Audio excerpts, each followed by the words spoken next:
It's natural, even good, that we should desire peace and avoid conflict. This desire might pale in the face of injustice.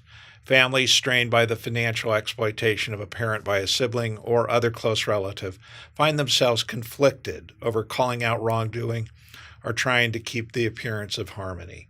That said, there are times in our lives when common decency and respect for the dignity of others will call us to action, to painful confrontation.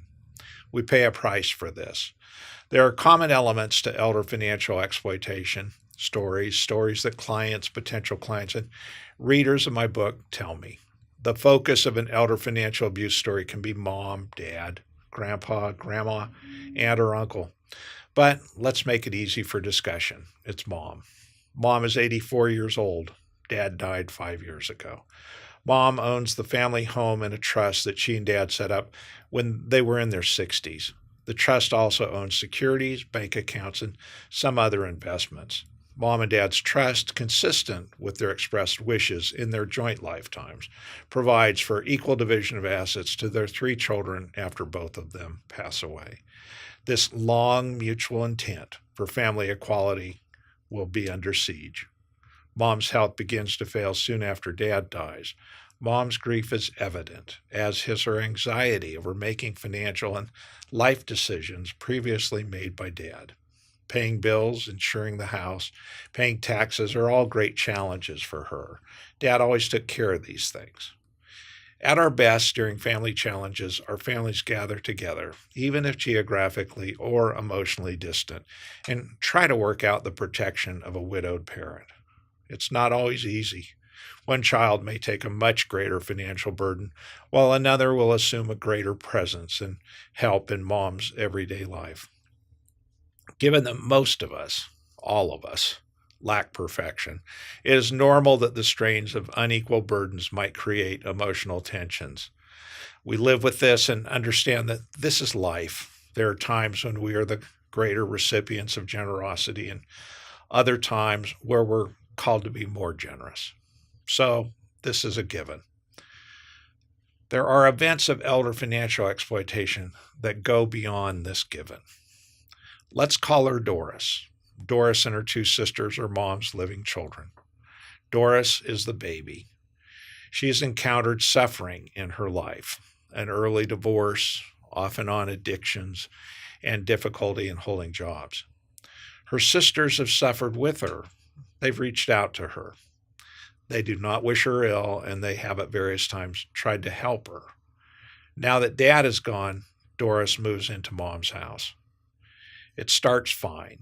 Doris will have a home, she will help mom, and the family will benefit from her presence. Family members understand that Doris is dependent on mom for income and housing and food. This dependence continues, but a new kind of dependence grows. Mom becomes dependent on Doris. Doris now pays the bills with mom's money, does the housekeeping, shopping, and all of the driving.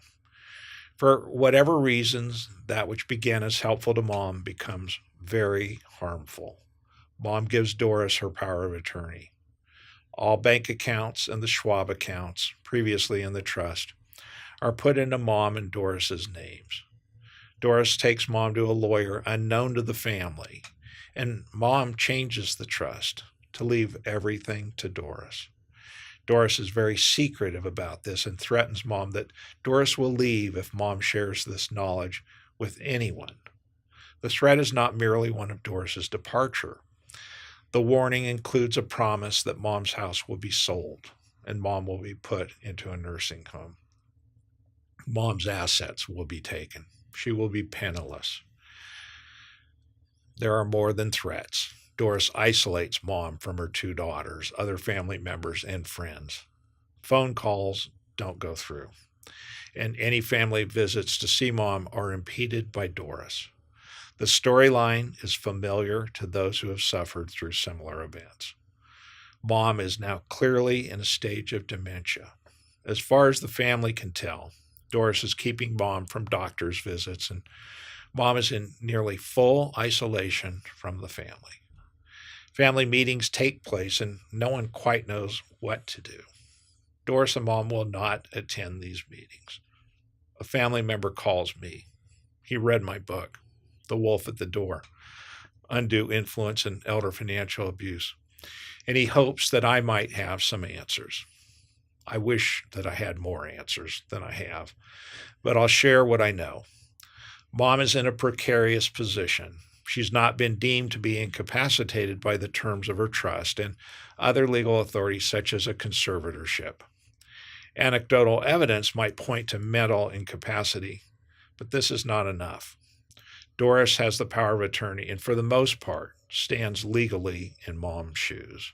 Doris's sisters, Mom's other children, know that any challenge to what is going on will likely have blowback, payback against the innocent sisters. So, what do? I start with immediate concerns for Mom's mental and physical well-being. Most local California police departments are willing to do a welfare check on Mom. This sometimes works, but many times it doesn't. It's very difficult for law enforcement to find the smoking gun on a home visit. Mom will likely know that Doris will punish her if she says anything wrong. The same goes for visits from Adult Protective Services or APS. This can be an enormous point of frustration for members of the family. There are some opportunities for judicial intervention. Opportunities, but not easy to accomplish. Doris owes her mother a fiduciary obligation, is the holder of her power of attorney. Other family members can make Doris account for her actions since Doris became the holder of the power.